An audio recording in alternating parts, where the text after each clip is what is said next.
Lokrajya news 24 नवा शोध नवी बातमी। मुक्का गुन्ह्यात सुटल्यानंतर किंमत देत नाही, प्रतिष्ठेला धोका पोहोचवतं या कारणावरून 8 जणांच्या टोळक्यानं एकाला जबरदस्तीनं दुचाकीवर नेऊन बेदम मारहाण केली आहे, तसेच त्याच्या खिशातील पैसे काढून घेतले। हा प्रकार शुक्रवारी दिनांक 31 मे दुपारी 1:30च्या सुमारास मंगळवार पेठेतील भर्तरीनाथ मठाजवळ घडलाय। याबाबत सौरभ कट्टीमणी यांनी फरासखाना पोलीस ठाण्यात फिर्याद दिली आहे। यावरून यश जावळे, सूरज पंडित, प्रतीक शिंदे, गणेश उर्फ टमाटा आणि इतर 4 जणांवर आयपीसी 364, 327, 323, 143, 147, 149, 504 महाराष्ट्र पोलीस कायद्याअंतर्गत गुन्हा दाखल केलाय। आरोपी पोलीस रेकॉर्डवरील गुन्हेगार असून त्यांच्यावर गंभीर गुन्हे दाखल आहेत। पोलिसांनी दिलेल्या माहितीनुसार फिर्यादी सौरभ कट्टमणी शुक्रवारी दुपारी भर्तरीनाथ मठात चंदनोटी आणि भजन कार्यक्रमासाठी आले होते। त्यावेळी आरोपी या ठिकाणी आले।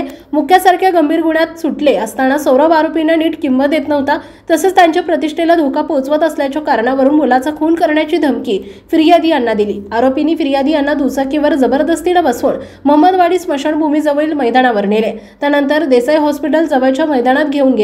त्यापूर्वी त्या ठिकाणी दोघांना बोलावून घेत फिर्यादी यांना लाथाबुक्क्यांनी, केबल, कमरेच्या बेल्टनं आणि दगडानं मारहाण करून जखमी केले। तसेच फिर्यादी यांच्या खिशातील 5 ते 6 हजार रुपये जबरदस्तीने काढून घेतले।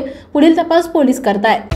महाराष्ट्रातील महत्त्वाच्या आणि ताज्या बातम्या पाहण्यासाठी आजच आमच्या लोकराज्य न्यूज 24 न्यूज चॅनलला YouTube वर सबस्क्राइब करा आणि बेल आयकॉन प्रेस करा।